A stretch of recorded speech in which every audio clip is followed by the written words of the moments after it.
მოგვიხსოვდა ზაფხულის სეზონი, თბილი ამინდები ჯერ აგვიანებს, თუმცა ტურისტების მიმოსვლა უკვე ქალაქში შეიმჩნევა. ტურისტული ატრაქციებიც უფრო მეტად მოთხოვნადი ხდება, მათ შორის ისეთები, რომლებიც დედაქალაქის ტურისტული პოტენციალის პოპულარიზაციას განსაკუთრებით უწყობს ხელს.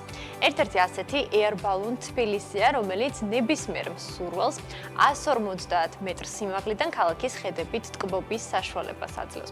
მართალია პროცესს სეზონურობა არ გააჩნია და ამ გამოცდილების მიღება წლის ნებისმიერ პერიოდშია შესაძლებელი, თუმცა კარგი ამინდები ატრაქციისთვის უნიშნულოვანესი ფაქტორია. როგორ დაიწყო სეზონი კომპანიისთვის, რა სიახლეებია თემაზე საუბარს მეა კაპანაძესთან, Air Balloon თბილისის დირექტორთან ვაგრძელებთ. მე მოგესალმებით. მადლობა თქვენი დროისთვის და ჩვენთან ერთად ყოფნისთვის. მადლობა თქვენ მოწვევისთვის. მადლობა რომ საინტერესო და აქტუალური არის თქვენთვის ეს თემა და გვიხარია ჩვენც თქვენი ქალების ნარატივში. გაერთიანება უკვე მეორედ. თუ მეტჯერ მგონი? ნუ სტუდიაში მეორედ. ხო, მინდა დავიწყოთ საუბარი 2024 წლის შეჯამებით. როგორი იყო 2024 წელი კომპანიისთვის? რა შედეგები გქონდათ? სანამ ვისაუბრებდეთ უკვე ცოტა დაგვიანებულ სეზონზე, რაც მთავარი შემაფერხებელი ფაქტორია კომპანიისთვის, მინდა 2024 მიმოვიხილოთ.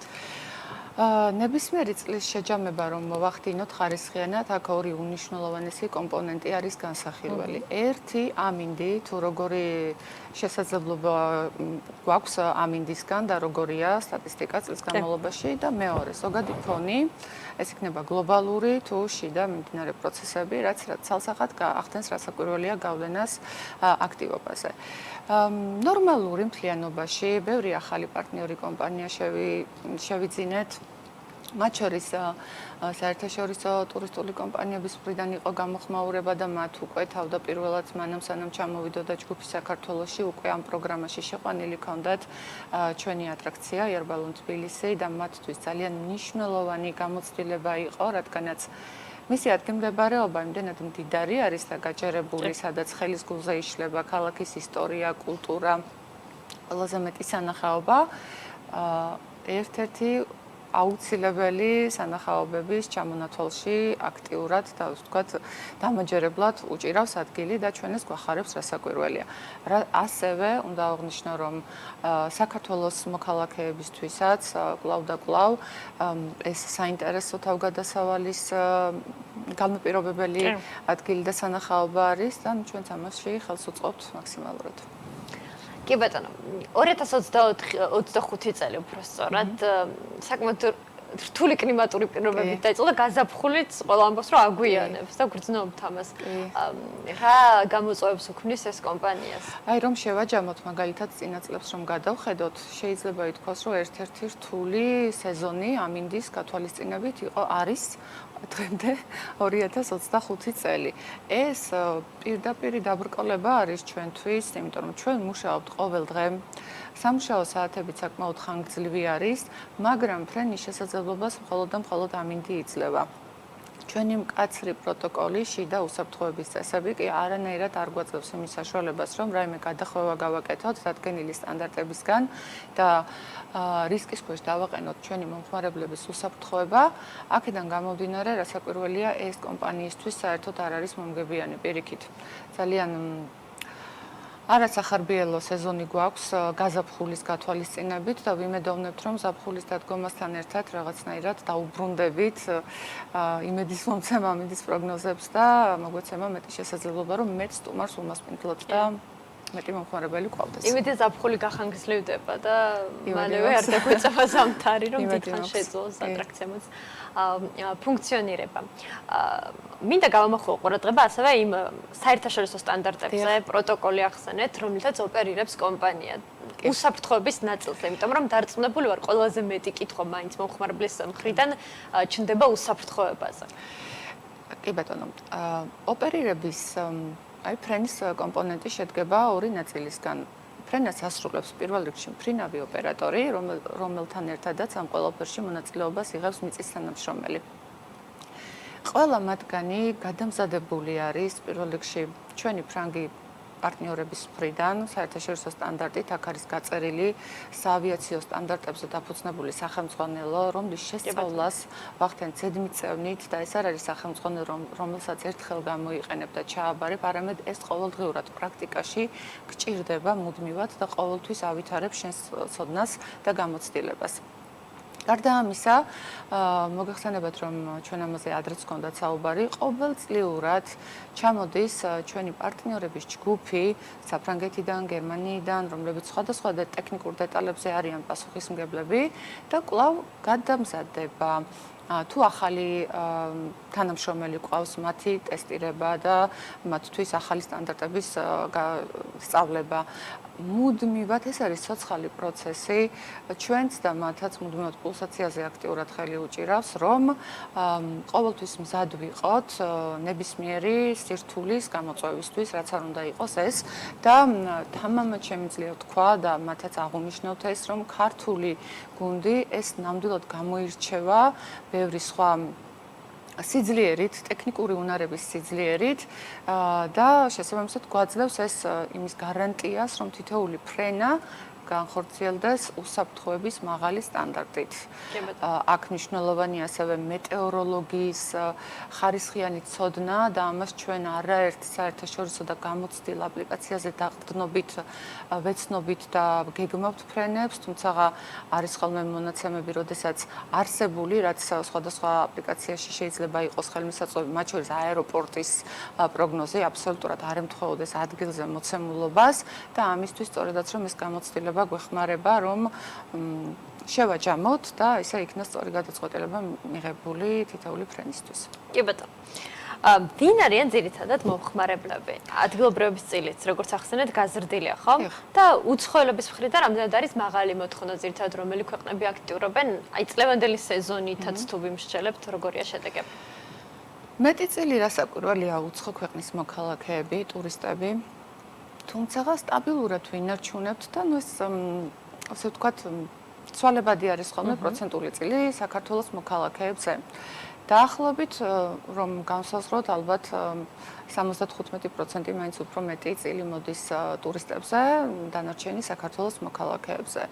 განუსაზღვრელად ყველა ასაკის და ინტერესის ადამიანისთვის საინტერესო არის ეს ატრაქცია, იმიტომ რომ არის როგორც ემოციურად საინტერესო და ამ კუთხით დაინტერესებული ადამიანებისთვის საინტერესო, ასევე სანახაობრივად, იმიტომ რომ ნამდვილად აი საუკეთესო და საინტერესო ლანდშაფტი, არქიტექტურა, ისტორია, ყველაფერი არის ხელის გულზე და ამ ყველაფრის მრავალფეროვნების უფრო მეტად წარმოჩენისთვის კიდევ რაღაც გარკვეული ახალი პროექტების დანერგვაზე დავიწყოთ მუშაობა და ამასაც კიდევ მოგახსენებთ. ხო, ვისაუბროთ სიახლეებზე.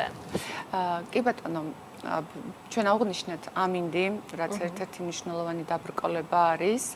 ამიტომაც ვიფიქრეთ, რომ თან ციფრული ტექნოლოგიების ეპოქაში ვცხოვრობთ. ამიტომაც ჩვენ გადავწყვიტეთ, რომ გავაკეთოთ VR ვირტუალური ტური, რომელიც ერთის მხრივ რომ ზუსტად იმ უამინდობის დროს აბსოლუტურად შესაძლებლობას მისცემს მოსულ დაინტერესებულ სტუმარს, რომ მიიღოს და გაეცნოს ამ შთაბეჭდილებებს და გამოცდილებას და მეორე არის გარკვეული ადამიანები, რომლებთაც აქვთ სიმაღლის შიში, მიუხედავად ჩვენი მაღალი სტანდარტებისა უსაფრთხოებასთან მიმართებით, აქვთ ეს შიშები, ამიტომაც მათთვის ეს არის საუკეთესო ალტერნატივა. ამაზე თითქმის უკვე ჩვენ 1 წელი არის მუშაობთ, რომ მოგვეძიებია და დაგვეწყო მუშაობა საქართველოში ერთ-ერთ ყველაზე გამოცდილ ჯგუფთან, რომლებიც უზრუნველყოფენ, როგორც აპარატურული თვალსაზრისით, რომ მაღალი ხარისხის იყოს თვითონ პროდუქტი, რომელიც იქნება წარმოდგენილი VR ვირტუალურ ტურში, ასევე მის შინაარსზე. გულისხმობ, რომ მაგალითად ვირტუალური ტურის განმავლობაში თქვენ არჩევანის საშუალება გაქვთ, დღე იხილოთ, ღამე იხილოთ, არის მასში ასევე გიდი, ვირტუალური გიდი, რომელიც მნიშვნელოვან სანახაობებს საჰაერო ბურთის ირგვლივ ამოშლის და გიყვებათ ისტორიას რაც დამეთანხმებით რომ ნამდვილად ხმელეთიდან შეგვეძლება უკვე ეს ხმელეთიდანაც შესაძლებელი იქნება, მაგრამ მისი მაღალი ხარისხიდან გამომდინარე, იმდენად რეალურთან მიახლოებული იქნება, ამაზე დიდი შრომა არის გაწეული და ვფიქრობ უკვე ზაფხულის სეზონისთვის გაიშვება მოხმარებაში, ფასიც რასაკვირველია განსხვავებული იქნება, ვიდრე რეალურად სახაერო ბურთით გასეირნება და ველოდებით ჩვენს ამ სეზონს მოესწრება. ამ სეზონს მოესწრება. კი. ძალიან მაგარი ამბავია ეს, იმიტომ რომ თუ მაგალითად ჯგუფი მოვა, რომელთა ნაწილს უნდა რეალური გამოცდილება, მიიღებს რეალურ გამოცდილებას, ვისაც სიმაღლის შიშებს მათ შორის, ან თუნდაც უამინდობა, ხმელეთიდანაც დააკვირდება და ნახავს ამ სანახაობებს. რა გამოხმაურებას ელოდებით, როგორია თქვენი მოლოდინები ამ სიახლესთან დაკავშირებით?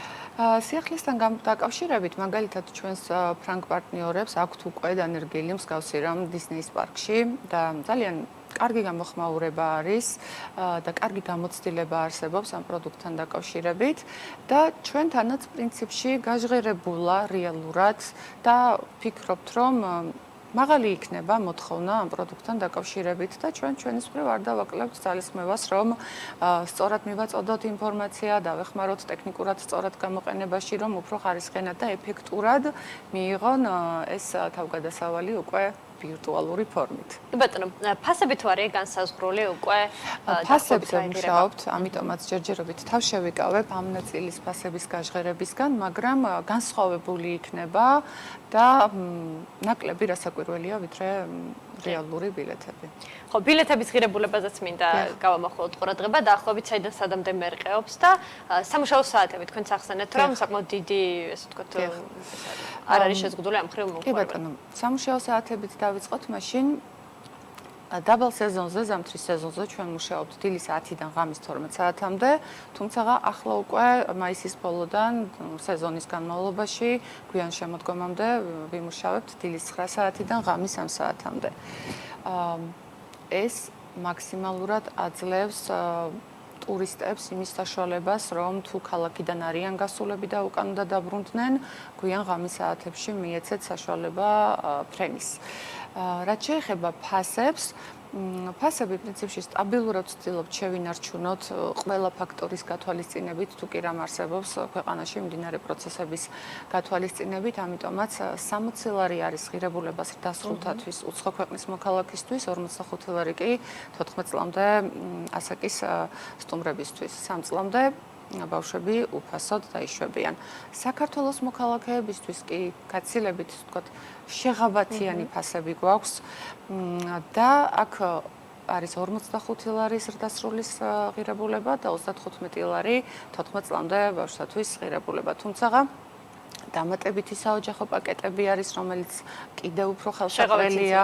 დამატებითი ფასდაკლების დღეები არის, რომლებიც კიდევ უფრო ხელსაყრელია და დაახლოებით 25-30%-ის სხვაობას იძლევა კიდე იმ შეღავათიან ფასზე, რაც გვაქვს რეგულარულ ბილეთებთან მიმართებით და ყოველთვის მნიშვნელოვანია ჩვენთვის, რომ წავახალისოთ და მაქსიმალურად შეღავათიანი და ხელმისაწვდომი იყოს ადგილობრივი მოქალაქეებისთვის და არაერთი აქტივობებისთვის აბსოლუტურად უსასყიდლოდაც გამოგვიყვია გარკვეული რაოდენობა, მათ შორის სტუდენტებისთვისაც განსხვავებული, ვთქვათ, საფასო პოლიტიკა შევქმნით და დავნერგეთ უკვე და ესეც წარმატებით მუშაობს და ვცდილობთ, რომ მოქნილები ვიყოთ და ყველასათვის იყოს ეს ატრაქცია, ხელმისაწვდომი, ვისაც აქვს მიუხედავად იმისა, რომ სტანდარტული საერთაშორისო ფასი რეალურად აღემატება ჩვენს არსებულ ღირებულებას, მაინც ვცდილობთ, რომ შევინარჩუნოთ ეს რომ უფრო კი. და შევახსენოთ მაყურებელს, ჯამში რამდენი ადამიანის განთავსებაა შესაძლებელი? ჯამში ტევადობას თუ აღნიშნავთ, გონდოლა იტევს 30 ადამიანს, თუმცა ფრენის და ამინდის და წონის და მთელი რიგი დეტალების ტემპერატურის გათვალისწინებით ალბათ საშუალოდ უნდა ვთქვათ 15 ადამიანი. აქ უკვე აბსოლუტურად ინდივიდუალურად ჩვენი პილოტი, მაღალკვალიფიციური პილოტი იღებს გადაწყვეტილებას თითეული ფაქტორის გათვალისწინებით. შეიძლება თითო ფრენაზე აიყვანოს 6-7 ადამიანი, 10-12 ან 15-18. ეს უკვე ძალიან ისე თითოეულ ფრენაზე არსებული ამინდის მიხედვით იგეგმება. ბოლოს გეგმებზეც მინდა გითხრათ და მათ შორის ჩვენ ეთერამდე საუბრობდით გაფართოების პოტენციალზეც, რომ მუდმივად არსებობს სხვა რეგიონიდანაც მოთხოვნა, რომ გაცდეს მათ შორის თბილის ბურთი და სხვა ტურისტულ სანახაობებსაც კონდეთ საშუალება, რომ ეს სერვისი დაერქვა. ამაზე შემიძლია ვთქვა, რომ პრინციპში დაარსების დღიდან თავიდანვე იყო გეგმაში და განხილვაში და ძიებაში სწორი ადგილი, რომელი იქნებოდა საინტერესო გაფართოებისთვის. მიმდინარე პოლიტიკურმა გლობალურ ჭრილში გულისხმობ ამ შემთხვევაში პანდემიამ და რიგმა ფაქტორებმა ეს იმდენად турბულენტური მდგომარეობა შექმნა ბიზნესისთვის, რომლის ინვესტიციაც რამოდენიმე მილიონს უკავშირდება. ცოტა გაართულა ზუსტი დრო დავასახელოთ და ადგილმდებარეობა, სად იქნება შემდგომი საიტი, სად იქნება შემდგომი ახალი საჰაერო ბურთი. თუმცა ეს დაინტერესების კუთხითაც, მაგალითად ძალიან ბევრი უცხოელი ტურისტი ჩამოსულა, დაინტერესებულა და მოუმართავს ჩვენთვის ინიციატივით, რომ მათთანაც ვითანამშრომლოთ და მათ ქვეყანაშიც მოხდეს მსგავსი პროდუქტის და პროექტის შექმნა, განხორციელება.